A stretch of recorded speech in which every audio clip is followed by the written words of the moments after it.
Vortex mathematics. This one might be easier to explain than the one I just did. So numbers, as we use them in common measurement, are separate from each other. They serve only to represent a value. The only relation they share with each other in this use is in reference to the value of what is represented. In reality, they are more related than just this way.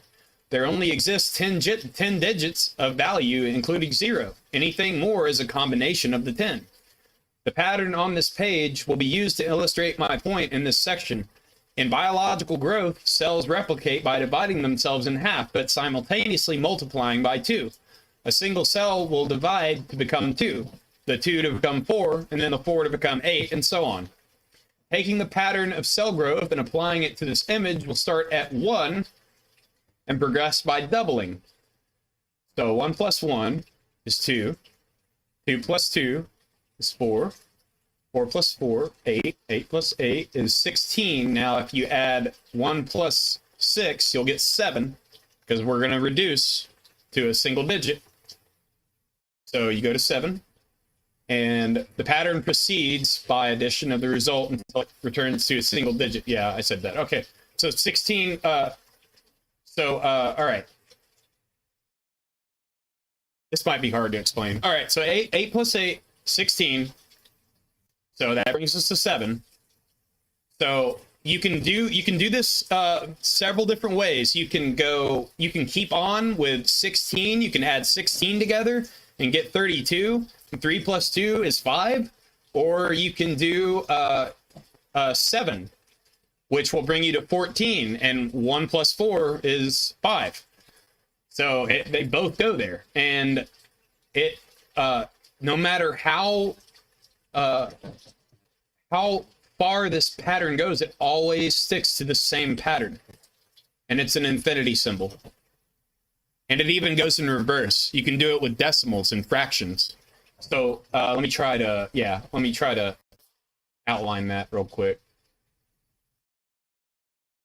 Okay, so let's say 8 plus 8, 16, 1 plus 6, 7. 7 plus, let's just continue with 16. 16 is 32, 3 plus 2 is 5, and then 32 plus 32 is 64. 6 plus 4 is 10, which 1 plus 0 is 1, so it goes to 1. And so if you, okay, hang on, I'm getting lost. Okay, so, all right. So even if you took the 10 or the 64, 64 plus 64, you would still get, you would still end up with the 2. Or you could choose to go with 10 plus 10, and you would still end up with the 2. Or 1 plus 1. It would always follow this pattern. I hope I'm explaining this right. On the graph, we just followed in order of 1, 2, 4, 8, 7, 5, 1. Yeah. The process follows this order infinitely. Even if you multiplied the broken down numbers, 1 plus 6 equals 7, 7 plus 7 equals 14. 1 plus 4 equals 5. The result is the same. What's even more interesting is if you progress in halves, the pattern is followed backwards. 1, so we're at 1, 0.5, 0.25, which 2 plus 5 is 7. 0.125, which is 125 is 8, and then it's 0.0625, which is 13, which is 4. So I'm just saying, like, this is legit, man. Okay. Anyway, this secret within ancient numbers represents a paradox of energy flowing outward and inward at the same time. Action and reaction, perfect balance, frequency, breath. This pattern is the symbol of infinity, and only 3 of the digits are left out. They are believed in this field of study to govern the infinite pattern. It is believed that they are of a higher dimension and not bound by the limits of the physical. The Holy Trinity sure fits this description well. The two patterns together represent Alpha and Omega.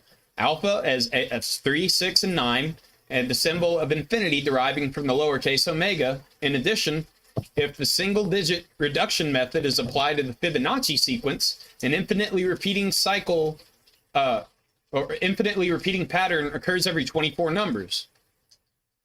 If you only knew the magnificence of the 3, 6, and 9, then you would have a key to the universe, Nikola Tesla. To the angel of the church in Philadelphia, write, these are the words of him who is holy and true, who holds the key of David. What he opens, no one can shut, and what he shuts, no one can open. Revelation 3:7. Just bear with me, guys. I'm getting somewhere with this. I'm laying a foundation. Not much is available about 3, 6, and 9, and I'm not very much more knowledgeable of the subject, but there are a few points. The numbers 3, 3 and 6 have a relationship of their own according to the pattern. If we take the same doubling principle and start at 3 instead of 2, it will bounce between 3 and 6. So 3, 6, 12, which 1 and 2 is 3. 12 plus 12 is 24, and 2 plus 4 is 6. If we divide in halves, it does the same. 3, 1.5, which is 6. 7.75, which is 12, which is 3. The number 9 is excluded from all patterns, and we have explored so far, and there is a reason. The number 9 is the most mysterious of them all. Any multiple of the number 9 reverts back to itself. Yeah, so 9 times 2 equals 18. 1 plus 8 is 9. 9 times 5 equals 45. 4 plus 5 is 9. 9 times 9 is 81. 8, 1, 9. etc. Same rule applies to halving. The sum of the angles of any full geometrical shape will equivocate to 9, as well as any common rotation. 45 degrees, 90 degrees, 180, 360, 540, etc. It's true. You can do the math, I promise. And God said, let there be light. And there was light.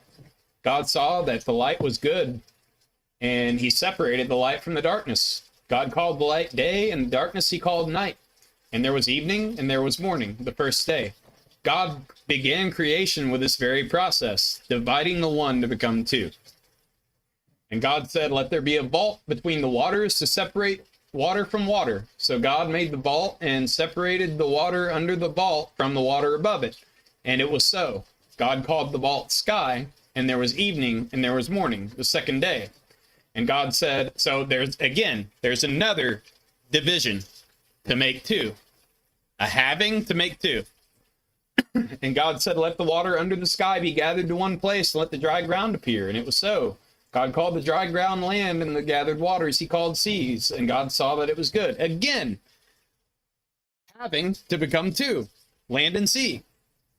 And God said, let the land produce seed-bearing plants and trees on the land that bear fruit with seed in it, according to their various kinds. And it was so.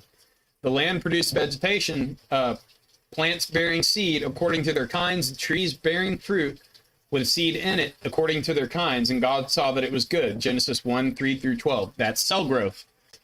Basically, on a microscopic level. Then the Lord God made a woman from the rib he had taken out of the man, and he brought her to the man. That's Genesis 2:22, triple number. And I'm about to get to the triple numbers. And they said to him, we have here only 5 loaves and 2 fish. He said, bring them here to me. Then he commanded the multitudes to sit down on the grass, and he took the 5 loaves and the 2 fish, and looking up to heaven, he blessed and broke and gave the loaves to the disciples, and the disciples gave to the multitudes. So they all ate and were filled. And they took up 12 baskets full of the fragments that remained. Now those who had eaten were about 5,000 men, besides women and children. Matthew 14, 17 through 21. Now, again, there's a miracle that Jesus did where he broke the bread and multiplied it. So he halved and multiplied. It's a common act of God. Okay, now this is Hebrew Gematria. Yeah, this explains it.